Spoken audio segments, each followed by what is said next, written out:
So, morena, tēnā koutou katoa, ngā mahi nui kia koutou katoa, karanga mai, mahi mai. I'm just noticing that people are still joining, so I'll just wait one more second. It looks like most people are here. So, good morning from Wellington. Welcome to everyone joining us from Aotearoa, New Zealand, and also from all around the world. We have people joining us from more than a dozen different countries, I understand. So welcome, good morning, good evening, wherever you are. It's great to have you here with us in New Zealand. I'd like to start with a karakia, or a reflection in Te Reo Māori, which is of course the Indigenous language of our country. Tuia ki runga, tuia ki raro, tuia ki roto, tuia ki waho, tuia te here tangata, tuturu o whiti, whakamaua ki a tina, tina haumea huie taihie. So that karakia asks us to unite and come together as one, which we are doing today to talk about how we can use the principles of design to live better and more safely in cities. My name's Carly Mercier. I'm a research fellow at WSP and I'm also acting director of the Helen Clark Foundation. The Helen Clark Foundation is a public policy think tank based at the Auckland University of Technology, founded on the principles of our patron, the former Prime Minister of New Zealand, Helen Clark.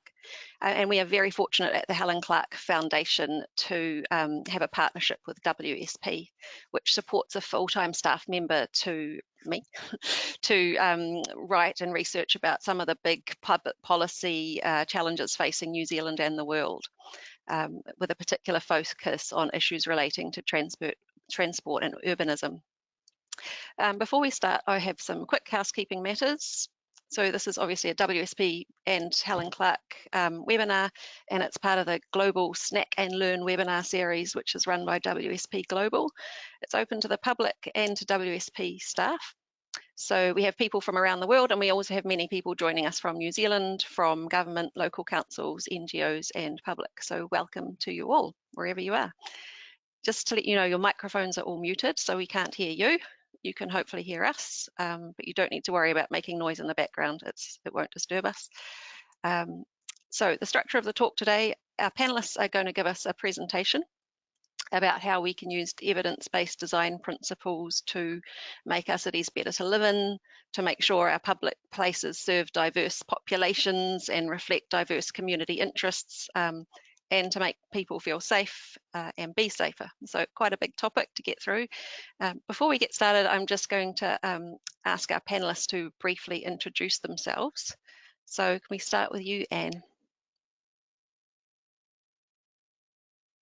You're on mute.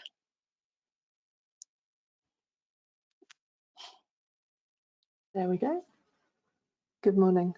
No airanga, no ingarangi o kutipana, ko te tiriti o wetangi toku waka, kai te whanganui atara aho, a e noho ana aho ki kone, ko Anne Cunningham aho, tēnā koutou, tēnā tātou katoa. I'm Anne Cunningham, and I was the acting WSP Fellow at the Helen Clark Foundation in 2022, and the author of the discussion paper that we're kicking off with today. Tēnā koutou katoa, no ingarani me airangi o kutupuna, e tipu ake ahau ke hihitingi, e noho ana ahau ki hihitingi. He whanonga putai o ahau ko Jared Thomas, taku ingoa, tēnā koutou katoa. Greetings to you all.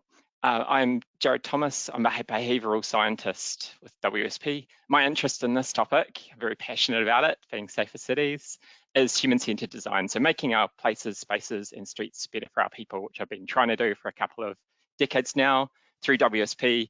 I'm very fortunate to work with people, fantastic people like you, to help shape our cities to be more inclusive, safer and fun.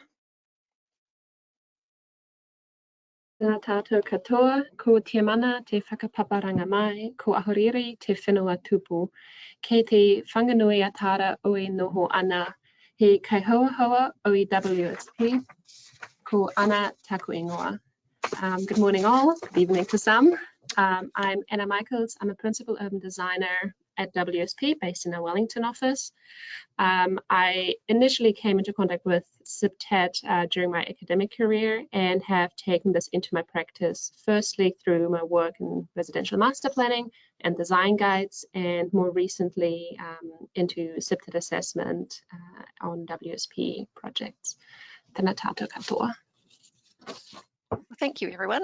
So our presenters, our panelists are going to present for around about 25 minutes, and then we should have hopefully 10 to 15 minutes left at the end to have questions from the audience, from you guys. So if you do have a question, please put that into the control panel chat box, which should have appeared next to your screen. If you can't see it, it may be under your screen, so have a hunt for that. It's quite separate to the screen, and it's called the control panel. So just down the bottom of that, there's a little chat box where you can ask questions. So yeah, it should be possible also there to download the slides from today's presentation, and also to download a copy of the Safer Cities report as well.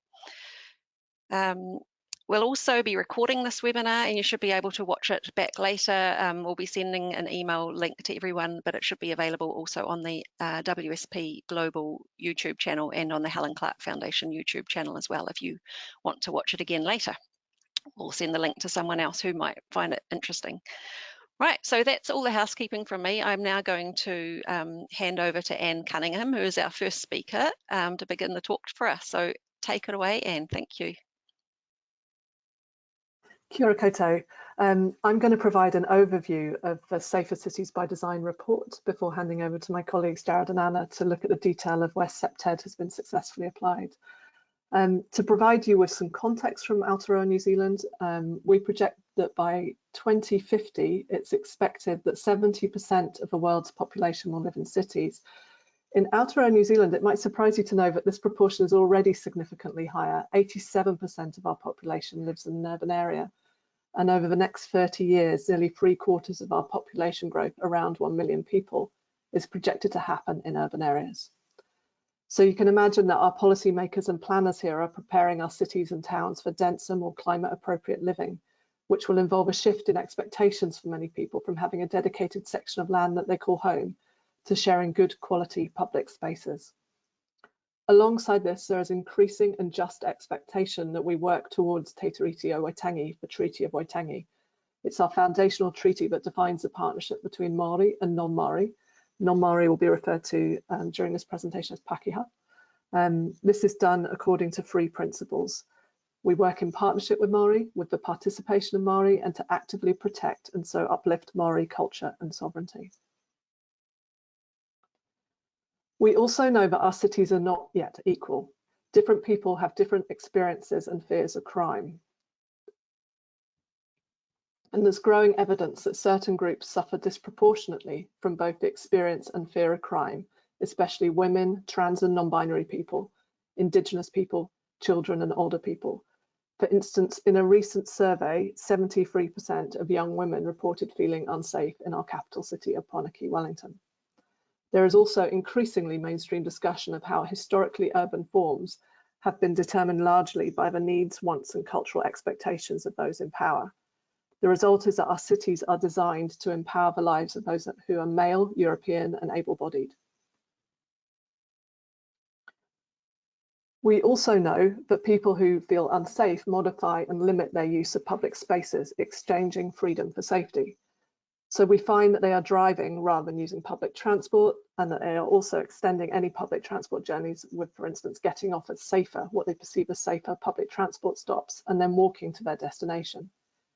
Given that these particular groups of people feel more unsafe more often, this contributes to their wider marginalisation. So, for instance, we know that they avoid certain workplaces and leisure activities, which increases cost and effort. It also reduces the personal and societal benefits of wider initiatives, such as those to support mode shift to climate-friendly transport. In turn, by modifying behaviour, they can become absent or distort their relationships with certain places in our cities. And this influences the design process, as they are unseen or considered differently when we study our public places. And we often face a harder job of retrofitting them into places. One current example in Aotearoa, New Zealand, is the difficult processes of redesigning our street space to accommodate the needs of women and children who ride bikes. However, we know that cities that welcome diversity increase social cohesion, which benefits all. Appropriately designed positive contact with a wide range of people can reduce our fears of those who are different to ourselves.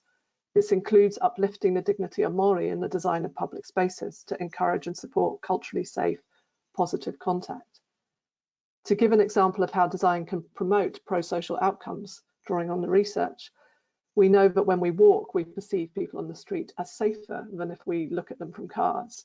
So families who walk have increased feelings of safety and in turn are more likely to allow their children to travel independently to school or to leisure activities or just to play outside.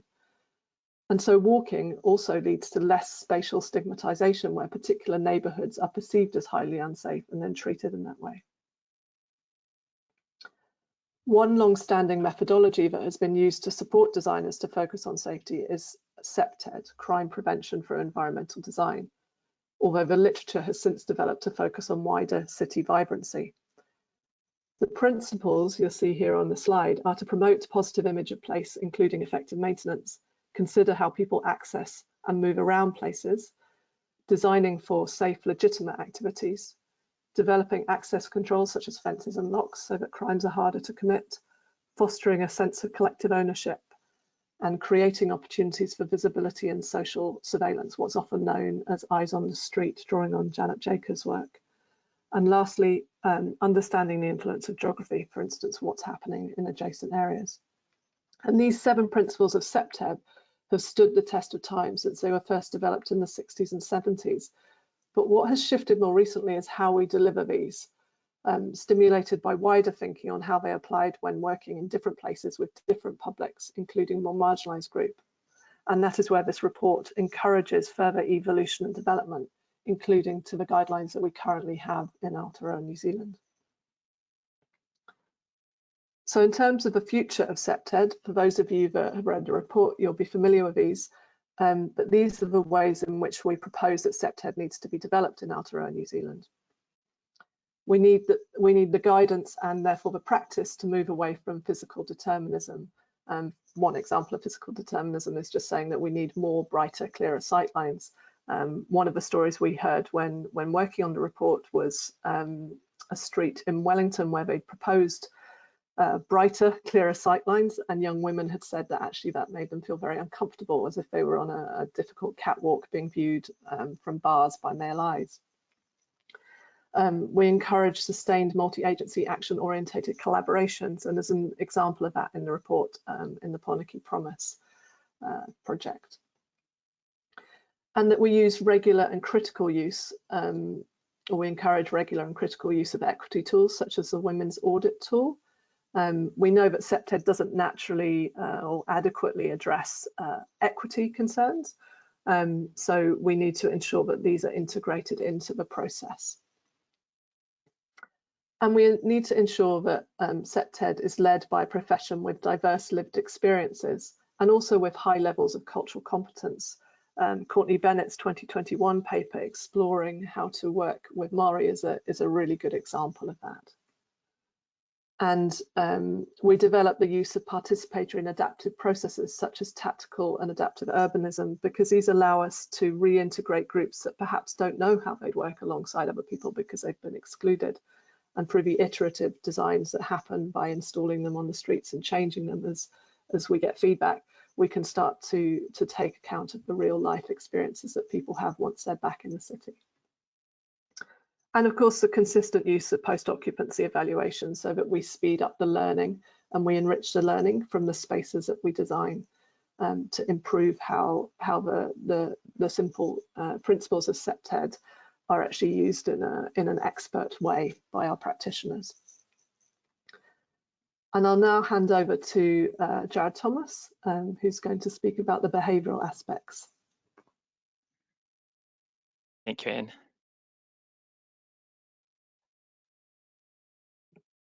Next slide, please.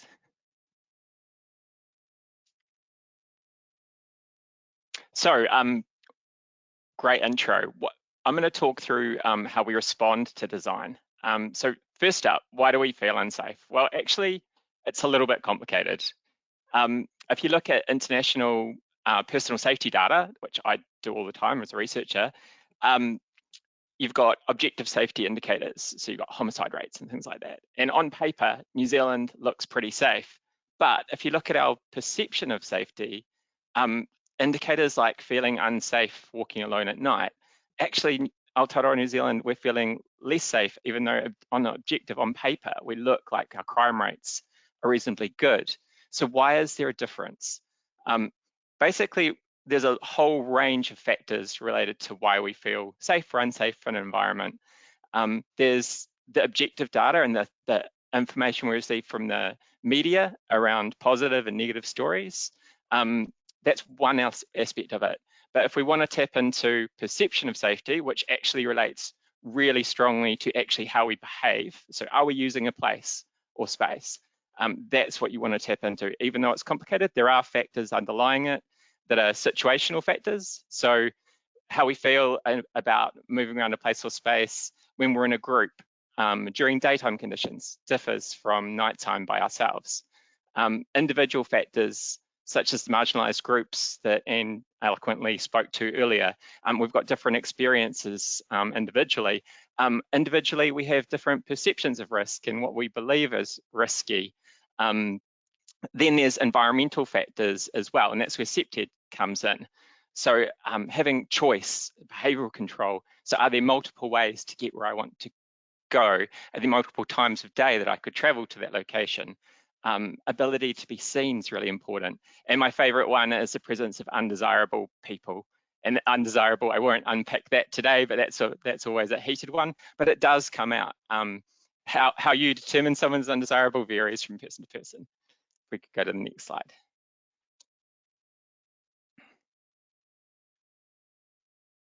So who are we designing for, and what type of city do you want to live in? This comes back to the CPTED principle Anne spoke to around designing for safe, legitimate activity. Again, picking up on that media space. One way to do it is to look at protective design approach. So the left side, the alleyway that's now going to get removed. Focusing on the minority that are doing antisocial behaviour, whereas CPTED principles follow the idea of a positive design approach. It taps into some really neat concepts like manaakitanga, creating a warm and respectful welcome to a place, shining a light on how more people could be more active more of the time. So it's a light path that I think Anna will talk about later, so I won't go into more details, but showing how we could use the space, activating it, making it fun, making it engaging, attracting people to the space, becoming really important. Next slide, please. A really neat study, or studies, have been done in Korea where they've been doing some really cool work. This particular one by Lee looked at 24 neighbourhoods, 12 where they retrofit existing neighbourhoods. So this is importantly different from designing and building new, but they've taken existing neighbourhoods and tried to uplift the quality at a neighbourhood level, which is quite unique. They looked at 12 neighbourhoods that they improved with CPTED principles, and they looked at 12 control neighbourhoods.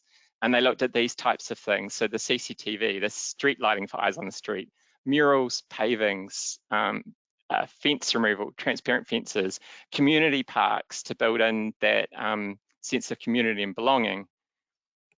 If we go to the next slide, and what they found was that lighting, CCTV, so that aspect of seeing the space, being seen in the space, and some of the neat things they did with lighting had an effect on feeling safer. Community parks, so the idea of collective ownership also increased likelihood to feel safer in a space. The thing that came through though was the positive image of the place came through as affecting feeling safer and also increased walking activity. So that's thinking about how you create effective maintenance. So when we think about things like tactical urbanism, important that this is created and developed, but important that it also translates from temporary to more permanent, how we look after a location. So paint that lasts, lighting that is replaced beyond the temporary. So it becomes really important. Can we go next slide? Another area that's really important and has some really neat work done is how we're changing lighting within places. I love the example of the light path, the cycleway, the pink cycleway that's well lit. It shows that a different range of users is now being considered. So think about equity, and all users have considered. Originally, our lighting standards, very car focused, but now we're starting to move away to think about differing ability, creating for all ages, and equity of mode within our lighting. Some of the things that come through really strongly from what makes you feel safe around lighting is people's faces. So we read a lot into how people are responding to us, making eye contact just for safe negotiation, but also reading emotion, approachability, and eye contact not being too long, but just right. All of those factors come into having a lighting environment that you can see the face of other people. That's really important to us. So creating a safe space means that we need to design different types of lighting, not just street focused lighting for cars, but lighting focused for people, all users of the space, and seeing those distances. So avoiding collision can occur at 8 to 9 meters.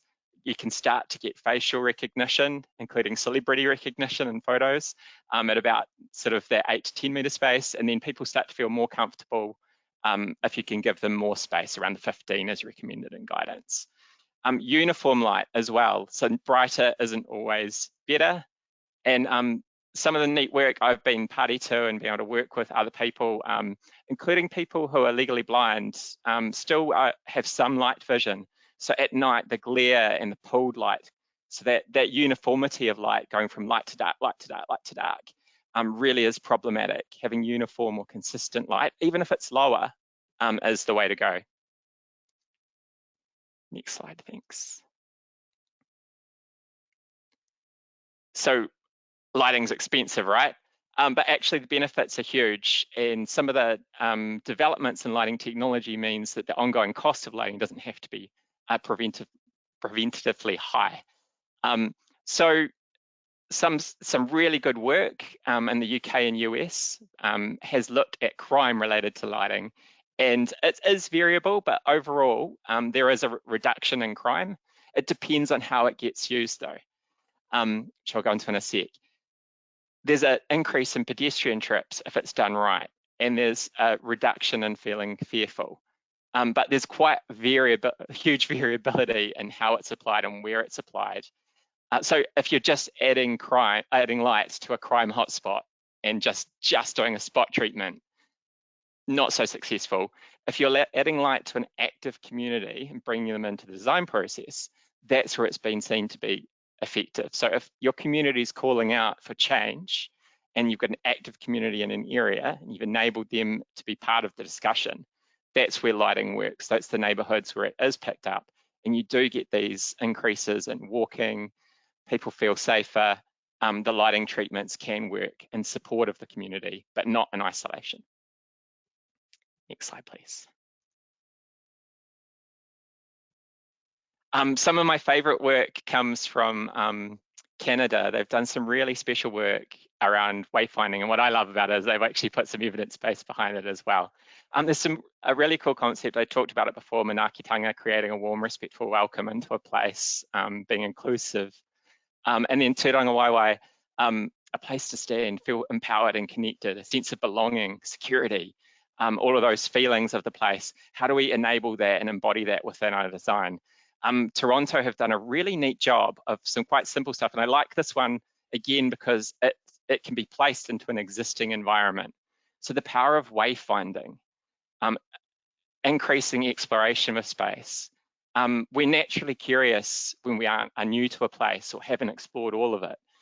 People, in terms of understanding a place, the power of naming places. So for New Zealand, using te reo Māori and our connection, bringing in history of the meaning of the place, the power of maps. People love maps and seeing places.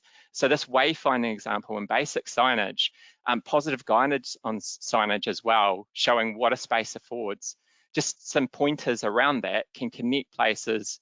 You can feel more empowered to engage with the space, more connected to the space, but you actually they found increased walking longer duration spent in places. So walking went up by about a third. Time spent in local areas went up by about 30% as well when they started looking at. So these really quite simple changes can have really meaningful impact. I'll pass over now to Anna, who's got some fantastic examples of great public spaces. Thanks, Jared. Yeah, so I've brought some examples that kind of pull on the aspects that Anne had talked about and a bit of an illustration of some of the projects that Jared had in his slides as well. Since we have an international audience, I've tried to include some non-Aotearoa-based projects in there as well. Next slide, Anne, thank you.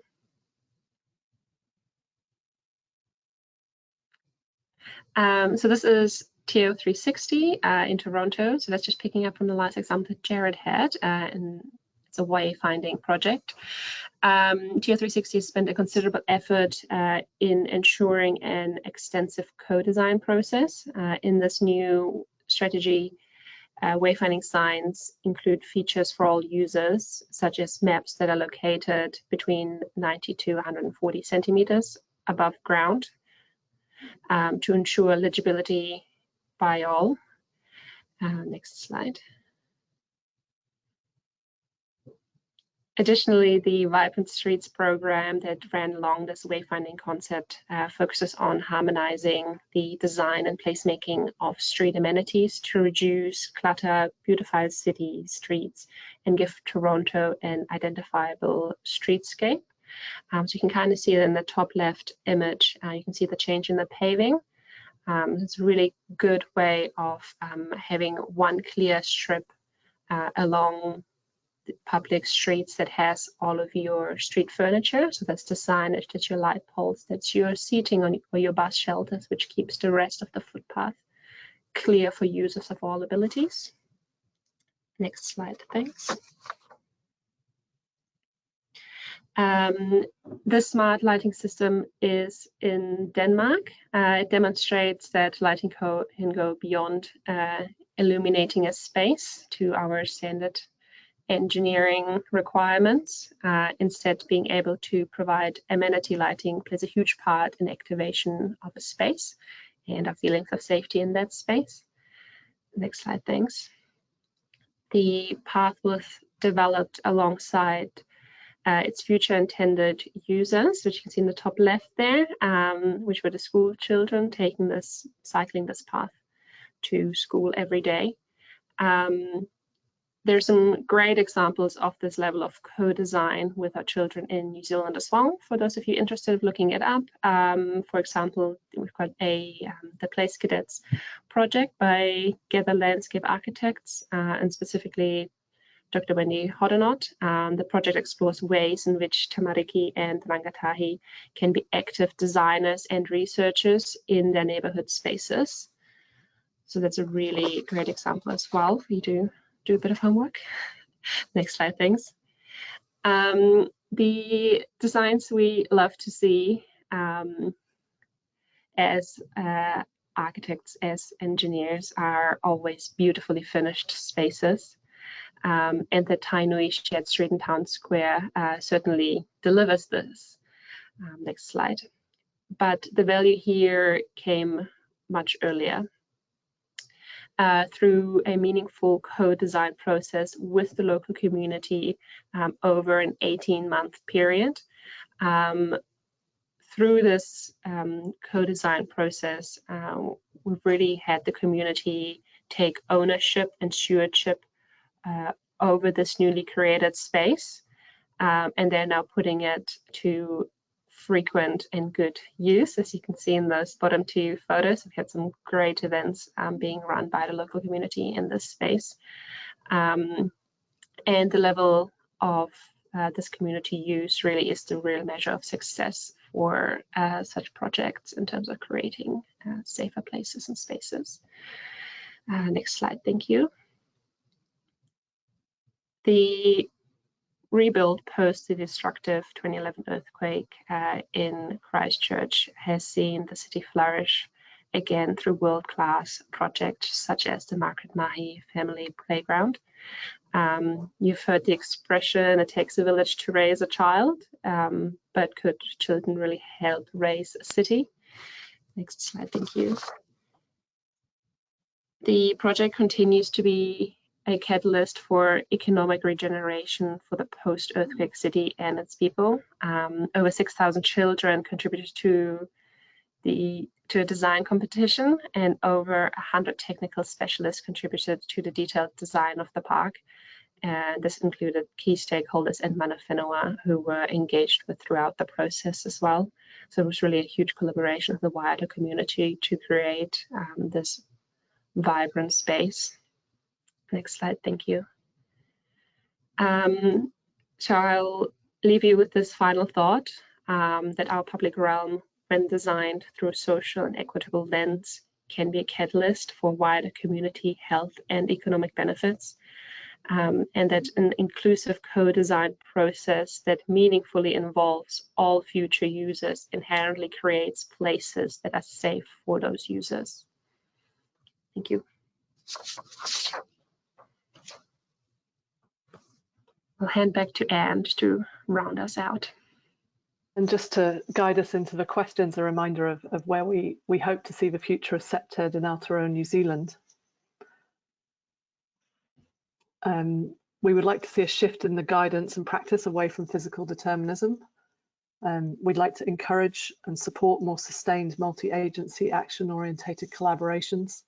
We'd like to see the regular and critical use of equity tools used by a profession with diverse lived experiences and with high levels of cultural competence. We'd like to see the use of participatory and adaptive processes, and as Jared said, with a pathway to permanence, and the consistent use of post-occupancy evaluation.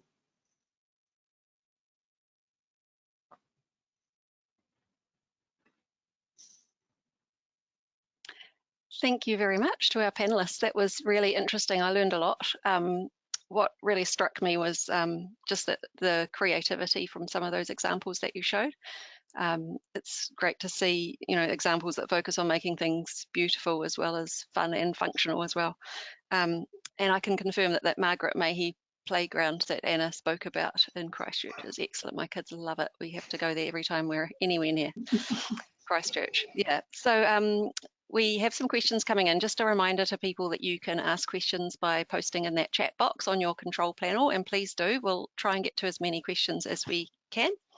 We've got 10 minutes to go, but I think we might just push that to an extra 5 minutes so that we've got time for some of those questions that are coming in.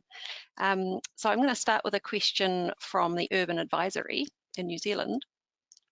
Has CPTED become a tick box exercise, and how do you think it's affecting our ability to create safe cities?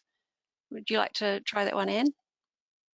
Yeah, sure. When we looked at the research, there was definitely a difference in those that used it, if you like, technically, and those that used it with expertise. And that's one of the reasons that we'd like to see the guidance move from like defining physical outputs, like lots of sight lines and lots of lights. As Jared said, it's much more nuanced, the qualities of light. So we're much more interested in building in a sort of wider frame around drawing on CPTED that guides us to do something far more sophisticated. So I think in many ways you have a point, which is why we wrote the report. But we think there is a pathway forward that really attends to the social aspects of design and so helps to produce more nuanced outcomes for each particular place. Right. Yeah, that's interesting. So Anna, do you want to add anything to that? Or Jared? No, I think I definitely join Anne's comments there. Great. So let's move on to the next question then. Roger in WSP in New Zealand has asked, changing urban environment is one way to reduce harm and antisocial behaviour. What other interventions are important? Who would like to answer that?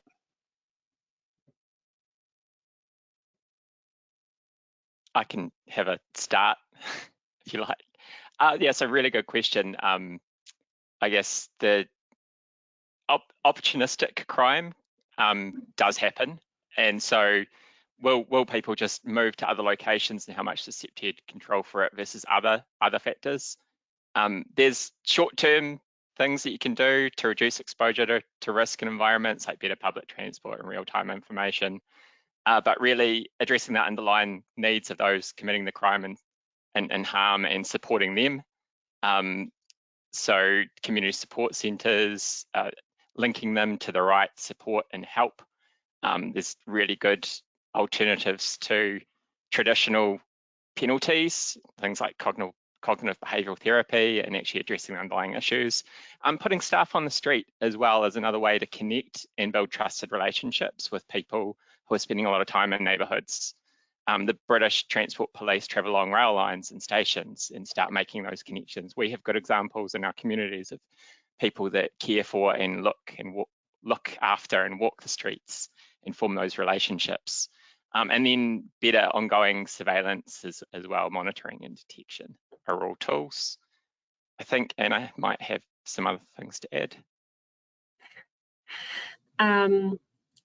Yes, I know Rogers, it's Wellington based, so maybe as a very tangible example would be Tiara Park. So it's one of our inner city parks here that has had a lot of crime issues and social behavioral issues in the past. And there's been a concerted effort through the Puneke Promise project that the report touches on as well, around changing the physical design of that space, but also providing alongside that extended community amenities such as the Wahia Afina Community Support Center, which sits right alongside the park, because we do recognize that often CPTED addresses only the physical environment, and I think that's really what we're trying to advocate for, a more community-based, larger approach. Could I add to that one as well, that one of the interesting things about the Puneke Promise case study was the effective bridging between the ongoing social relationships that the local authority, the client, held, and the design process. So for instance, the design team actually went out and walked the street with the community police on a regular basis, and not only learnt from the police, but the lead designer in that team nominated one of his younger female colleagues to use her eyes as the eyes through which to synthesize the information and therefore make design decisions. So she was able to challenge the policeman. So instead of design being this sort of parachute practice that comes in and out, they were able to integrate more effectively into the ongoing social relationships. And I think this role of the client in supporting that is absolutely key to the designers being positioned in a way that they can come up with really strong outcomes. Because for the designers to come in and form immediate relationships, we know co-design is limited in that way, it can't achieve that. So they need to tap into these ongoing relationships and be part of the city life in a much more nuanced, I keep using the word nuanced, but I think that's what it's all about, nuanced way. We don't mind a bit of nuance around here.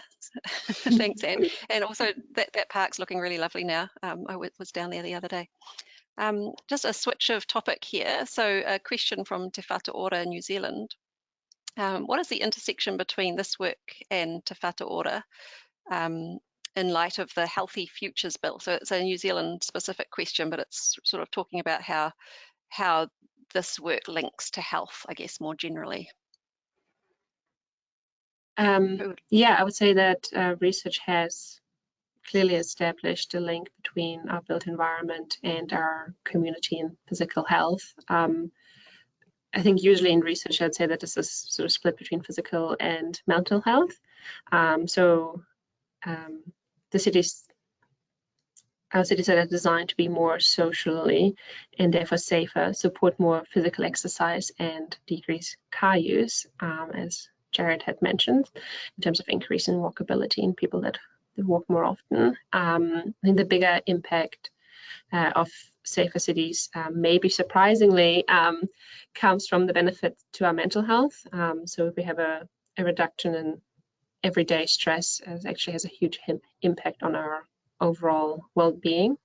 So I'd say that designing safer cities aims for very similar outcomes as the Paiora Act, or the Healthy Futures Act, in terms of taking a more community and system-wide approach. Anyone else to add anything there? Great, thank you. Sorry, Anne? I was going to say I could add a practical experience of that one, because I know that Scotland countered a lot of its health challenges through the redesign of Glasgow in particular, and that was led by their chief medical officer, who looked not at what heart disease was but asked why, and kept asking why until he identified a deficit of hope, which gave designers a much easier way to access what was trying to be achieved, because instead of being asked to design out heart disease, they were asked to design in hope. So I think again, it's back to this clientship role in the middle. Wow, that's nice.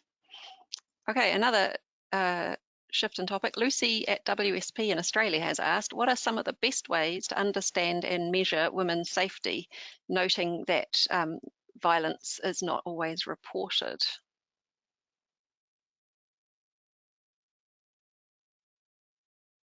Who wants to answer that one? Anne? I can speak to the work in the report, but I think Jared had some ideas as well about this one. In the report, we covered the work by the, I'm sorry if I get the acronym slightly wrong, the Women's Sexual Violence Group that came from Victoria University. And one of the reasons that the Pōneke Promise happened was because they did a piece of work for their MA where they surveyed their peers to look at their experience of safety in the city streets. And this seemed to generate a much better field of data from which to start a conversation. Obviously, it needed to be followed up. I mean, it was within an MA, so it wasn't quite citizen science, but you could follow it up with other initiatives. But equally, you could look at using citizen science to initiate where you don't perhaps have an MA that facilitates that. And obviously the women's audit tool, which we mentioned, which is kind of a tool for citizen science. I agree completely. Building on what Anne's saying, I guess we know Chrome data is really useful to look at patterns and trends and what is actively happening and look at whether that's changing and reducing. But yeah, there is a lot of reasons for not reporting violence, fear, anonymity, ease of reporting. So that citizen science space and using good social science techniques, whether it's direct survey information focus groups. Auckland Transport have done a really neat job of asking who's not using the space and why. So not just asking the people that are there, but making sure you're capturing the voices of the people that aren't there. And by doing it in an anonymous way, you get some quite open, honest answers, and you get direct experiences from the people involved. And if you do the survey-based approach, I guess you get a diverse range of experiences and backgrounds, which is really important to capture. Observations of walking ratios and gender, ethnicity, age, all of that side of things can be easily observed now. We've got quite good cameras in place that can detect. So that stuff can get done quite passively and quite easily.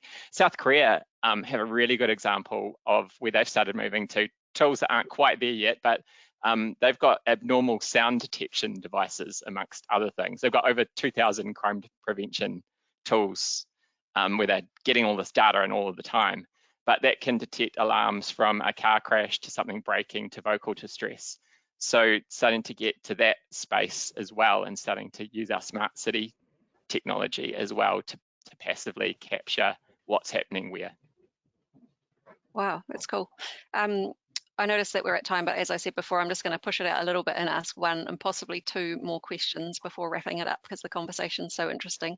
So Somerset in New Zealand, an aged care organisation, has asked, have older people been taken into consideration when designing using these principles?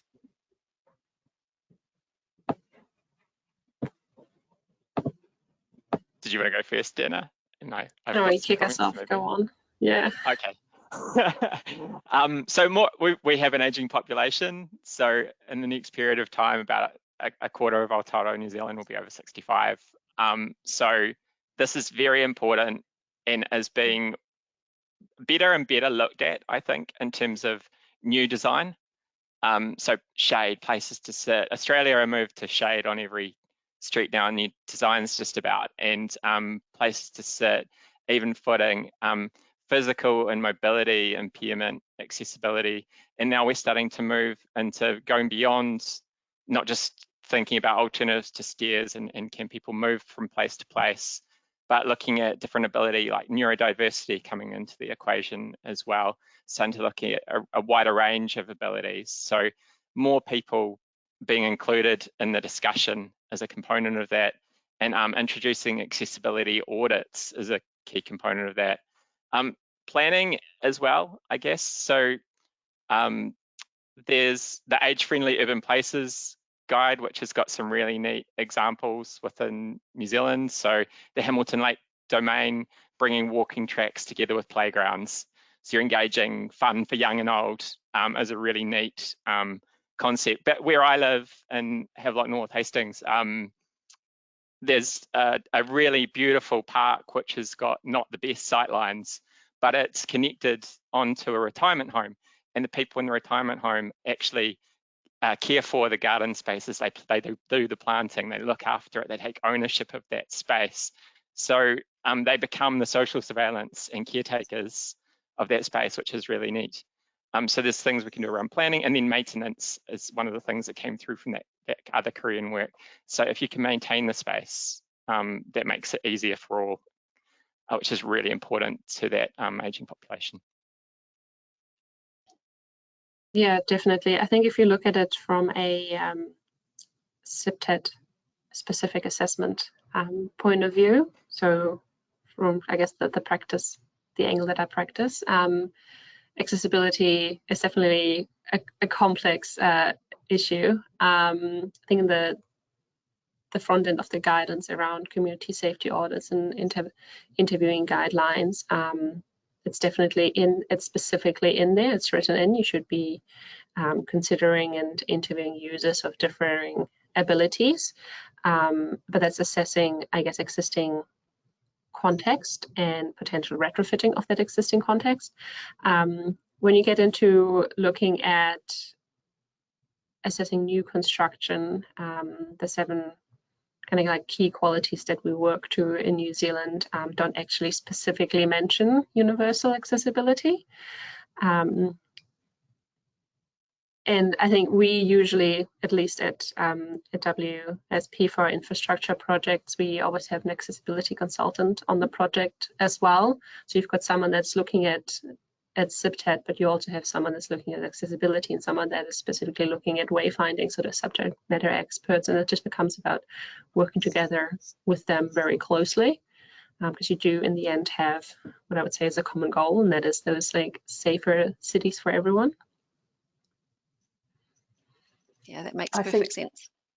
I think Anna's quite wisely pointed to the fact that our current guidance don't at the moment support designers to do the best job that they could do around equity.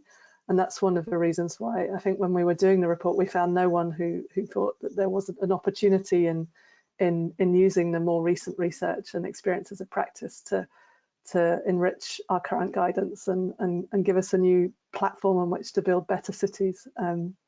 So I think yes, that there's absolutely an opportunity for us to give our designers a better hope of engaging with our aging population and their diversity and the different ways they age, and to get their eyes on the street so that they also provide some of that social surveillance that Jared was referring to, and also plant surveillance, which is wonderful, you know, like the idea that there can be parts, they can co-create the maintenance and the actual city as it grows.